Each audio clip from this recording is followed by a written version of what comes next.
নমস্কার, খবর শুনছেন আপডেট বাংলা চ্যানেল থেকে। আজ শনিবার ২৬ তারিখ। জানাবো আজকের বাছাই করা 10টি গুরুত্বপূর্ণ তাজা খবর। শুরুতেই হেডলাইন্স। অতিরিক্ত কঠোর বলল কেন্দ্র, রাজ্যের কাছে ফেরত এলো অপরাজিতা বিল। বাংলায় ভোটার তালিকা সংশোধনের আগে প্রস্তুত থাকতে চাইছে বিজেপি, বড় পদক্ষেপ শ্রমিকের। খাল থেকে উদ্ধার পচা গলার দেহ, বোলপুরে নিখোঁজ তরুণী কিনা খতিয়ে দেখছে পুলিশ। অবশেষে হাতে এলো এনআরসি নোটিশ, সত্যতা জানতে হবে, চ্যালেঞ্জ ফালাকাটার অঞ্জলি সিলের। রাজস্থানে গ্রেপ্তার বাংলা শ্রমিক, বসিরহাট সীমান্তে পে লোডারে তুলে বাংলাদেশে ছুড়ে দিল বিএসএফ। বিহারে ভোট বয়কটের হুমকি দিচ্ছেন তেজস্বী, বাংলায় এসআইআর হলে কোন পথে হাঁটবে তৃণমূল। 15 বছর পর জেল মুক্তি মাওবাদী নেত্রী শোভা মুন্ডার। ভোটার তালিকা সংশোধন হলেই আরামবাগে মিঠুনের মন্তব্যে কাঁপুনি শুরু তৃণমূলের। ফাঁকা মাঠে গোল নয়, বিজেপিকে চ্যালেঞ্জ ছুড়ে উপরাষ্ট্রপতি পদে প্রার্থী দিতে পারে ইন্ডিয়া জোট।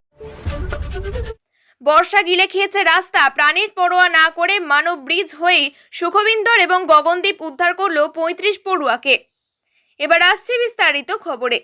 অপরাজিতা বিল ফেরত পাঠালেন রাজ্যের সিবি আনন্দ বোস, রাজ্যপাল। গত বছর বিধানসভায় ওই বিল পাশ হওয়ার পর তা পাঠানো হয় রাজভবনে, তারপর সেটি ছিল রাষ্ট্রপতির কাছে। সেই বিল আবার ফিরে গেল রাজ্য সরকারের কাছে। রাজভবনের তরফে দাবি করা হয়েছে ওই বিল সংবিধানের নির্দিষ্ট কিছু বিধির পরিপন্থী, এমনকি শীর্ষ আদালতের রায়ও পরিপন্থী বলেও দাবি করা হয়েছে। গত বছর আগস্ট মাসে আরজিকরের এক তরুণী চিকিৎসককে ধর্ষণ করে খুন করা হয়।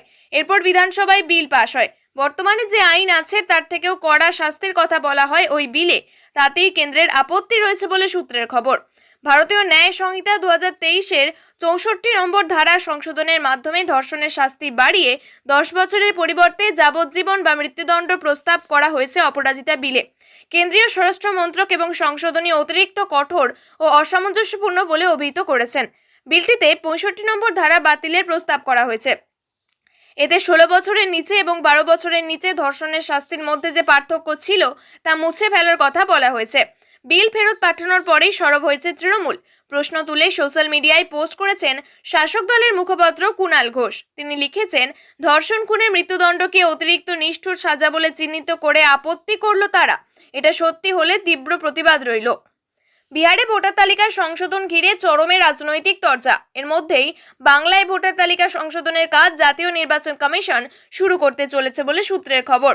আগস্টে স্পেশাল ইনসেনসিটিভ রিভিশন শুরু হতে পারে। এই পরিস্থিতিতে ভোটার তালিকা সংশোধন নিয়ে দলীয় কর্মীদের প্রশিক্ষণের ব্যবস্থা করছে বিজেপি। বিহারে ভোটার তালিকা থেকে 56 লক্ষের নাম বাদ দেওয়া হচ্ছে বলে নির্বাচন কমিশন জানিয়েছে। কাদের বাদ দেওয়া হচ্ছে তাও জানিয়ে দিয়েছে নির্বাচন কমিশন, তবে তাদের বিতর্ক থামেনি। এই পরিস্থিতিতে কমিশন বাংলায় ভোটার তালিকা সংশোধনের কাজ শুরুর আগে প্রস্তুত থাকতে চাইছেন শ্রমিক ভট্টাচার্যরা। তাই দলের নেতাকর্মীদের প্রশিক্ষণের ব্যবস্থা করেছে বঙ্গ বিজেপি। ইতিমধ্যেই সেই প্রশিক্ষণের কাজ শুরু করেছে তারা। বিএলও 1 হিসাবে যারা প্রশিক্ষণ নিচ্ছেন তারা বিএলও 2 দের প্রশিক্ষণ দেবেন। বিএলও 1 হিসাবে 3 থেকে 3,500 নেতাকর্মীকে প্রশিক্ষণ দিচ্ছে বিজেপি। আগামী 20 আগস্ট পর্যন্ত চলবে প্রশিক্ষণ। বিজেপির বক্তব্য, ভোটার তালিকা সংশোধনে একটা নতুন প্রক্রিয়া। সাধারণ মানুষ অনেক ক্ষেত্রে বিষয়টি সম্পর্কে অবহিত না থাকতে পারে। ভোটার তালিকা সংশোধনের সময় ভোটারদের ফর্ম পূরণে সাহায্য করবেন এই প্রশিক্ষণ প্রাপ্তরা, কিংবা কোনো নথি জমা দিতে হবে সেগুলি জানাবেন। তাছাড়া অনেক সময় বুথ লেভেল অফিসারদের বিরুদ্ধে গাফিলতির অভিযোগ ওঠে, সেই গাফিলতিও যাতে না হয় সেই দিকেও নজর রাখবেন এই প্রশিক্ষণ প্রাপ্তরা। অজ্ঞাত পরিচয়ে পচা গলা মৃতদেহ উদ্ধার ঘিরে চাঞ্চল্য বোলপুরে। শুক্রবার সকালে নানুর ব্লকের পাপুরি গ্রামের একটি মাদ্রাসার পিছনে খালের মধ্যে মৃতদেহটি পড়ে থাকতে দেখেন স্থানীয় বাসিন্দারা। সঙ্গে সঙ্গে খবর দেওয়া হয় পুলিশে।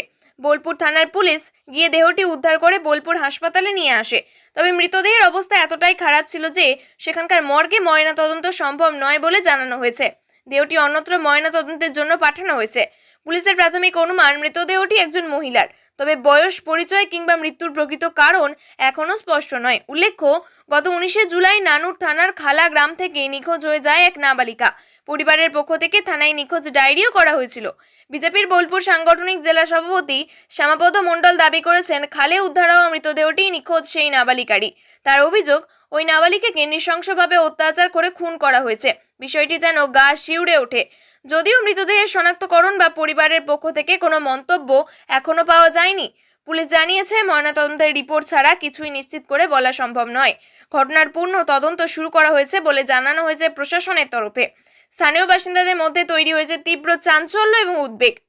বিতর্ক, প্রতিবাদের মাঝে অবশেষে এনআরসি নোটিশ হাতে পেলেন আলিপুরদুয়ারের ফালাকাটার বাসিন্দা অঞ্জলি শীল। শুক্রবার দুপুরে তার বাড়িতে নোটিশটি পৌঁছায়। তবে তা হাতে পেয়ে ভয় নয়, সন্দেহ প্রকাশ করেন অঞ্জলি। তার কথায়, নোটিশটা আসল কিনা তার প্রমাণ আগে পাই, তারপর যা করার করব। ভয় পাচ্ছেন কি? এই প্রশ্নের জবাবে তিনি বলেন, ভয় পাওয়ার কিছু নেই। যেখান থেকে এসেছে নোটিশটা, সেখানে আগে গিয়ে দেখি নোটিশটা আসল কিনা। অসম ফরেনার্স ট্রাইব্যুনালে যাওয়ার প্রস্তুতি নিচ্ছেন অঞ্জলি। চলতি মাসের প্রথম দিকে কোচবিহারে উত্তম কুমার ব্রজবাসী এনআরসি নোটিশ পেয়েছিলেন। তা নিয়ে রাজ্য রাজনীতিতে তোলপাড় পড়ে গিয়েছে। বাংলার দীর্ঘদিনের বাসিন্দা নাগরিকত্বের প্রমাণ চেয়ে কেন অসম থেকে নোটিশ পাঠানো হলো, এই প্রশ্ন তুলে রাজ্যের শাসক দল তৃণমূল বড়সড় প্রতিশোধ গড়ে তুলেছে। ইতিমধ্যেই রাস্তায় নেমে প্রতিবাদে সোচ্চার হয়েছেন তৃণমূল সুপ্রিমো মমতা বন্দ্যোপাধ্যায় এবং সর্বভারতীয় সাধারণ সম্পাদক অভিষেক বন্দ্যোপাধ্যায়। 21শে জুলাইয়ের সমাবেশ থেকে সেই উত্তম কুমার ব্রজবাসীকে সঙ্গে নিয়ে মমতার বার্তা ছিল, দরকারের প্রতিবাদ জানাতে সকলে অসম যাবেন। অঞ্জলি শীলের জন্ম অসমে, তার স্বামীর জন্মও সেখানে। তবে তারা অনেকদিন আগেই চলে এসেছেন উত্তরবঙ্গে। ফালাকাটায় এখন তাদের স্থায়ী ঠিকানা। ফলে স্বভাবতই প্রশ্ন উঠল, তাদের কেন নোটিশ দিল অসম ফরেন ট্রাইব্যুনাল? তবে তার মোকাবিলা করতে যে প্রস্তুত তা তো সাফ জানিয়ে দিলেন অঞ্জলি শীল। এদিকে এই ইস্যুতে অঞ্জলিকে আইনি সহায়তা করার আশ্বাস দিয়েছে স্থানীয় তৃণমূল এবং কংগ্রেস নেতৃত্ব। বাংলার শ্রমিককে বাংলাদেশি বলে দাগিয়ে সেই দেশেই পুশব্যাক। এই শ্রমিককে পে লোডার মেশিনের সাহায্যে বিএসএফ সীমান্তে কাঁটাতারের ওপারে ছুড়ে পাঠিয়েছে বলে মারাত্মক অভিযোগ। মালদহের বাসিন্দা ওই পরিযায়ী শ্রমিক রাজস্থানে কাজ করতে গিয়েছিলেন। ঘটনার কথা পরিবারের সদস্যরা জানায়, তারপরেই দুশ্চিন্তায় রয়েছেন। দ্রুত তাকে বাড়ি ফিরিয়ে আনা হোক সেই দাবিই তুলেছেন পরিবারের সদস্যরা। জেলা প্রশাসনের দ্বারস্থ হয়েছেন ওই পরিবার। বিজেপি শাসিত একাধিক রাজ্যে বাংলার কথা বললে পশ্চিমবঙ্গের একাধিক শ্রমিককে বাংলাদেশি বলে দাগিয়ে দেওয়া হচ্ছে বলে অভিযোগ। শুধু তাই নয়, একাধিক জেলায় শ্রমিককে বাংলাদেশে পুশব্যাক করার ঘটনাও ঘটেছে। পরে পশ্চিমবঙ্গ সরকারের হস্তক্ষেপে সেইসব শ্রমিকরা নিজেদের বাড়িতে ফেরেন। বিজেপি শাসিত রাজ্যগুলিতে বাংলা ভাষার বিরুদ্ধে সন্ত্রাসের অভিযোগ তুলেছেন মুখ্যমন্ত্রী মমতা বন্দ্যোপাধ্যায়। জানা গিয়েছে, মালদহের কালিয়াচকের বাসিন্দা আমির শেখ পরিযায়ী শ্রমিক হিসেবে কাজ করেন। পরিবার সূত্রে জানা গিয়েছে, প্রায় 3 মাস আগে তিনি রাজস্থানে কাজের জন্য গিয়েছিলেন। সেখানেই তিনি বাংলাতেই কথা বলেন। অভিযোগ, বাংলাদেশি অভিযোগে তাকে গ্রেপ্তার করে রাজস্থান পুলিশ। ঘটনার কথা জানতে পেরে মালদহ জেলা তৃণমূলের পক্ষ থেকে তার বাড়িতে প্রতিনিধি দল গিয়েছিল। উপস্থিত ছিলেন মালদহ জেলা পরিষদের সদস্যরা। পরিবারের দাবি, আমিরের আধার কার্ড সহ অন্যান্য পরিচয়পত্র থাকা সত্ত্বেও তাকে আটক করা হয়েছিল। আমিরকে ফিরিয়ে আনার জন্য ইতিমধ্যেই পরিবারের তরফে প্রশাসনের কাছে আবেদন করা হয়েছে। বাদল অধিবেশন শুরুর প্রথম দিন থেকে উত্তাল সংসদ। বিহারে নিবিড় ভোটার তালিকা সংশোধনী বা স্পেশাল ইন্টেন্সিটি রিভিশন নিয়েই বিরোধিতার সুর চড়িয়েছে কংগ্রেস, তৃণমূল কংগ্রেস, শিবসেনা সহ একাধিক বিরোধী দল। বিহারে ভোট বয়কটের হুমকি দিয়েছেন আরজেডি নেতা তেজস্বী যাদব। তবে বাংলায় ভোট বয়কট নয়, বরং আন্দোলনকে হাতিয়ার করেই পথে নামতে তৈরি হচ্ছে তৃণমূল কংগ্রেস। বিহারের নিবিড় ভোটার তালিকা সংশোধনে ইতিমধ্যেই 58 লক্ষ ভোটারের নাম বাদ গিয়েছে। আরও ভোটারের নাম বাদ পড়ার আশঙ্কা রয়েছে বিরোধীদের। এদিকে শোনা যাচ্ছে, বিহারের পরেই পশ্চিমবঙ্গে আগস্ট মাস থেকে নিবিড় ভোটার তালিকা সংশোধন শুরু হতে পারে। তাহলে বাংলাতেও কি লাখো লাখো ভোটারদের নাম বাদ যাবে? তবে 21শে জুলাইয়ের মঞ্চ থেকে মুখ্যমন্ত্রী মমতা বন্দ্যোপাধ্যায় ঘোষণা করেছিলেন যে বিহারের মতো বাংলায় ভোটারদের নাম বাদ গেলেই ছেড়ে কথা বলা হবে না। নির্বাচন কমিশনের অফিস ঘেরাও করা হবে। দীর্ঘ 15 বছর অবশেষে জেল মুক্তি। সমাজ বদলানোর স্বপ্নে বিভোর হয়ে রক্তক্ষয়ী হিংসার পথ ধরে জেলবন্দি। ল্যান্ডমাইন বিস্ফোরণ থেকে প্রতিবেশী রাজ্যে পুলিশ খুন। একের পর এক হিংসাত্মক ঘটনায় জেলবন্দি ছিলেন মাওবাদী নেত্রী শোভা মুন্ডা ওরফে চন্দনা সিং। বৃহস্পতিবার তিনি ছাড়া পেলেন মেদিনীপুর সেন্ট্রাল জেল থেকে। বেলপাহাড়ির মেয়ে শোভা ওরফে চন্দনাকে বাড়ি ফিরিয়ে নিয়ে যেতে হাজির হয়েছিলেন তার দাদা, বৌদি তারক সিং এবং ছবি সিং।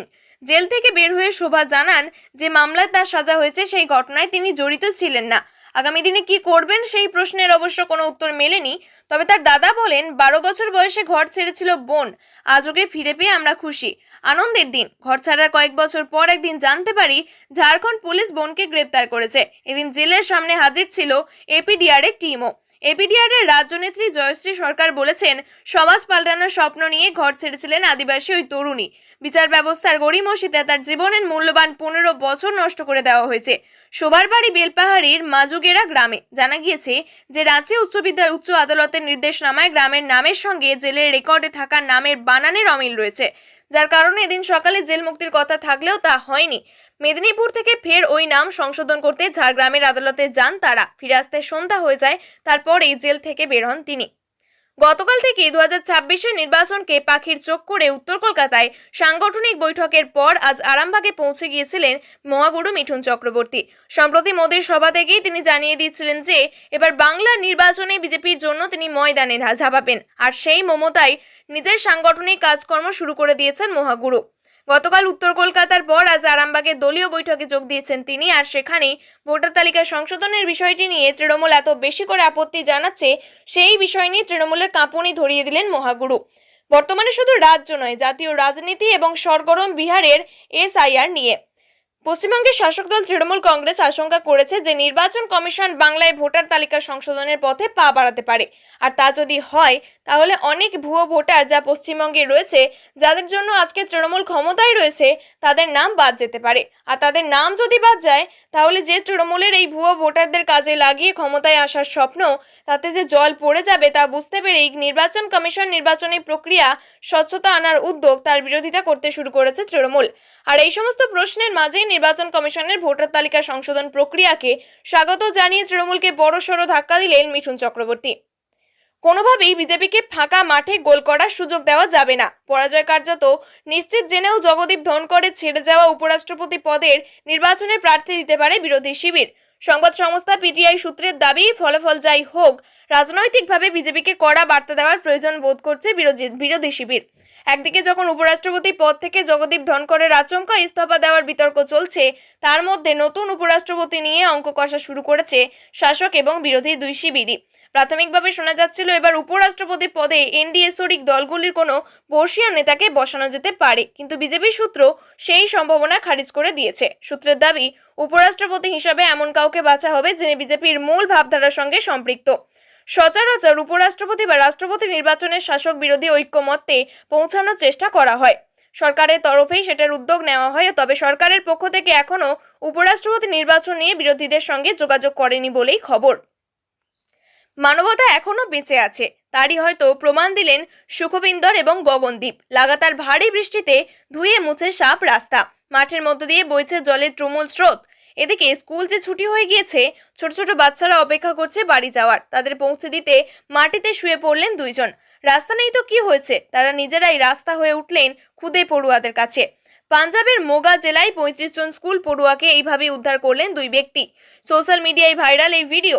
তাদের সাহসিকতা ও উপস্থিত বুদ্ধিকে বাহবা জানিয়ে গ্রাম পঞ্চায়েতের তরফে সম্মানিত করা হয়েছে। জানা গিয়েছে সকালে আবহাওয়া ভালো থাকলে কিছুক্ষণ পর থেকেই বৃষ্টি শুরু হয়েছিল।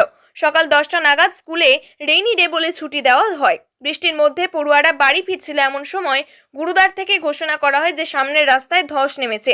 ভারী বৃষ্টির জেরে রাস্তার ওপরেই পড়ুয়ারা আটকে পড়ে। তাদের দেখে উদ্ধারে এগিয়ে আসেন সুখবিন্দর সিং এবং গগনদীপ সিং। গগনদীপ গিয়েছিলেন তার ভাইপোকে আনতে। তারা বাচ্চাদের উদ্ধার করার চেষ্টা করলেও দেখেন প্রায় তাদের কোমর সমান জল জমে রয়েছে। বাচ্চারা এই জলে নামলে তো ডুবে যাবে। রাস্তা ভাঙা দুই অংশের মধ্যে দূরত্ব প্রায় 5 ফুটের, লাফ দিয়ে পার করাও সম্ভব নয়। প্রিয় দর্শক, নিয়মিত সঠিক খবরগুলি সঠিক টাইমে পেতে সাবস্ক্রাইব করুন আপডেট বাংলা চ্যানেলটিকে। ধন্যবাদ।